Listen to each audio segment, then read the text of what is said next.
ها هي. السلام عليكم. ها هي، هذه هي التيزغه اللي صورتها. ها هي، هذه هي التيزغه. هذه التيزغه سبحان الله العظيم كتكون في نواحي صويره في الغابه. راها مزيانه للمعده بزاف.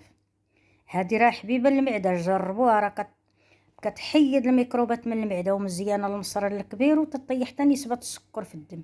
ها هي، هذه هي كيقولوا لها تيزغه، راه كيبيعوها العشابات، حيت عندها وقتها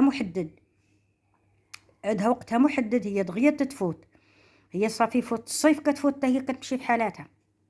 ها نتوما، راها زوينه بزاف. اللي عنده شي حد مريض بارطاجوها، راها مزيانه، صيفطوها للحباب، راها زوينه، نفعوا بها الناس. راها سبحان الله شجره مباركه كتنوض، ما عمر شي حد عقل زرعها، ولا قال لك زرعتها، ولا قال لك عرفتها من جات، ولا شي حد ترى حتى واحد ما كيعرفها من جات. هذه راه الله عليه وعلم خلقت مع الدنيا. كي خلقت الدنيا خلقت معها هاد الشجره هذه سبحان الله العظيم. ها هي بحال النبق، هذه راه من اصل النبق. ها هي من اصل النبق، وهي فيها بنة الحموضه زوينه. كاين اللي كياكلها بحال هكا في هذيك الحبيبه هكا تاع الزريعه. ها هي، ها هي هاد الحبيبه تاع الزريعه راه كنصرطوها بهاد الحبه ديالتها. هاي شتي هاد الحبيبه هادي راه صغيره، راه ما تخلعكمش. انا كناكلها والناس بزاف كياكلوها بهاد الحبيبه ديالتها. ها هي صرتها بهاد الحبه تاعتها. هذيك الحبه قالك هي اللي كتنقش المعده، هي اللي كتحكم في المعده عندنا سبحان الله العظيم.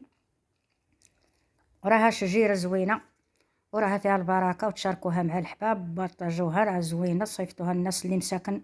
كاين اللي ما عارفهاش، راه كاين اللي كيدقها ولا يطحنها في هذاك الهاشوار وكيديرها مع اللبن، كيتبعها مع اللبن. راه نقول لكم راه زوينه بزاف. ايوا هادشي اللي بغيت نقول لكم الحباب، والله يجيب الشفاء للجميع. المهم راه كتنوض نواحي صويره، راها زوينه. الناس راه الورق ديال هذيك الورقه اللي كتولدها الشجره ديالتها، راه كيطحنوها وكيشربوها على المعده. راه حاجه زوينه، راه هي والعرعار كينوضوا في صويره بزاف. ايوا نطلبوا الله تبارك وتعالى يجيب الشفاء للجميع. انا اي حاجه زوينه كنشوفها كنتشاركها معاكم.